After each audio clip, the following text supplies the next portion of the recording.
नमस्कार दोस्तों, जय हिंद। और आज का विषय सत्यमेव जयते।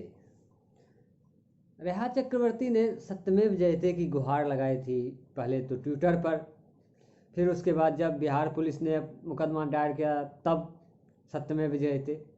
तो वही सत्य की आज विजयी हुई।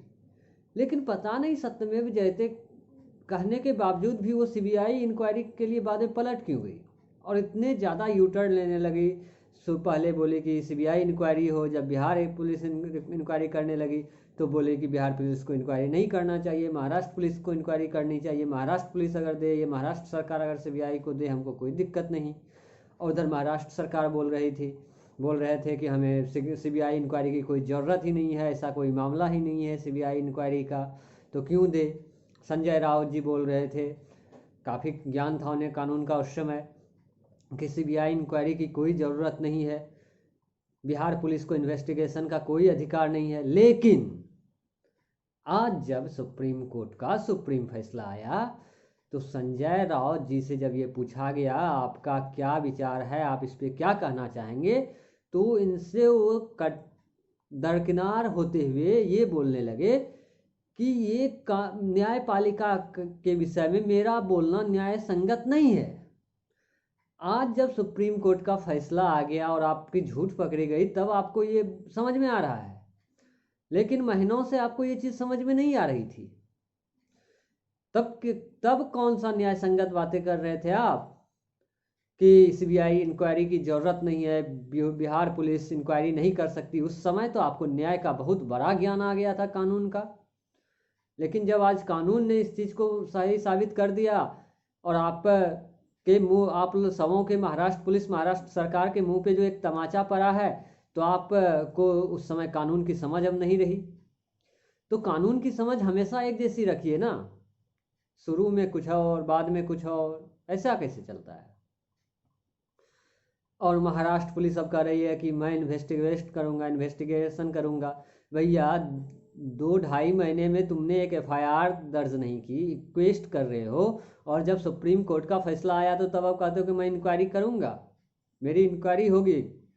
किस चीज़ की इंक्वायरी करोगे भैया आप? सबूत छुपाने की, कि किस तरह सबूत जो छुपाए हैं उसकी इंक्वायरी की, ताकि ये पता ना चले कि सबूत कैसे मिटे, इसकी इंक्वायरी करोगे आप? संजय राउत जी, ये महाराष्ट्र पुलिस और महाराष्ट्र सरकार के लिए एक कलंक है, जो आप लोग सच को हमेशा दबाने की कोशिश करते आए हैं अभी। और आपके जो कुछ मंत्री लोग बैठे हैं आपके पक्षधर हिमायती, किशोर त्यागी जी, अजय अरोड़ा जी, डीके राय जी, या फिर और भी कई नाम हैं, कितनों का नाम लूँ। इन लोगों से अगर कोई सवाल पूछा जाए तो इनके पास जवाब तो है नहीं, लेकिन बकैती भरपूर है भैया। आप देखिएगा, सुनिएगा, इनसे आप पूछ लो कि पोस्टमार्टम रात के अंधेरे में क्यों हुई नियम के विरुद्ध, तो कोई जवाब नहीं। आप पूछो वहाँ 2 क्राइम सीन को क्यों नहीं सील किया गया, कोई जवाब नहीं। एफआईआर क्यों नहीं दर्ज की, तो कोई जवाब नहीं। कस्टडियल इंट्रोगेशन क्यों नहीं हुई, तो कोई जवाब नहीं। या फिर आपने बिहार पुलिस को जांच के लिए क्यों रोका, तो कोई जवाब नहीं।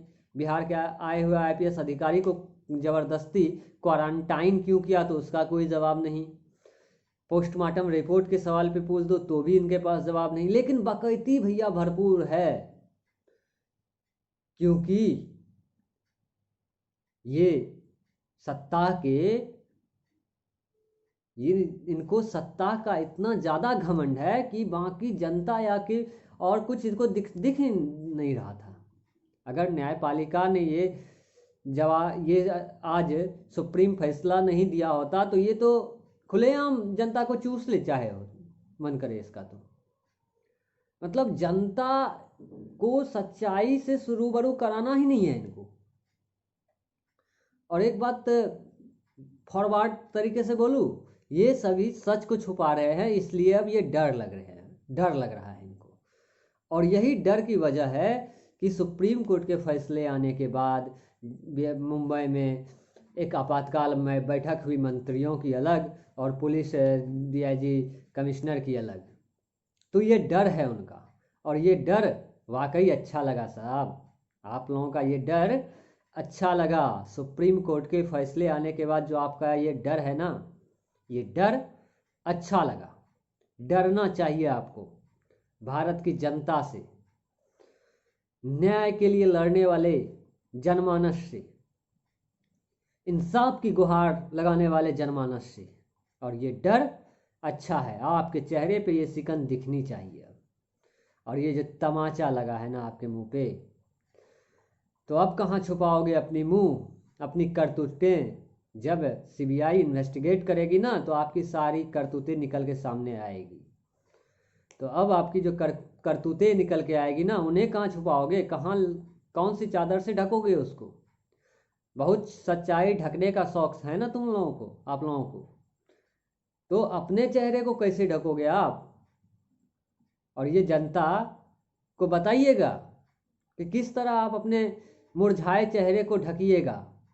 उस चेहरे को ढकिएगा जो महीनों से सच को छुपा रहे थे, सच को दबा रहे थे। और ये एक किशोर त्यागी जी, आप जो अपने आप को बिहारी कहते हैं, तो बिहारी कह के बिहार वासियों का अपमान ना करें। कितने आपके शब्दों में शालीनता नहीं है, शालीनता लाएं डिबेट पे आते हैं तो। भारत की जनता देख रही होती है, बहुत सारे लोग जुड़े होते हैं लाइव डाउनलोड करके, बाद में ऑफलाइन ऑनलाइन। तो शालीनता रखिए अपने भाषणों में, शब्दों की गरिमा को बनाए रखिए।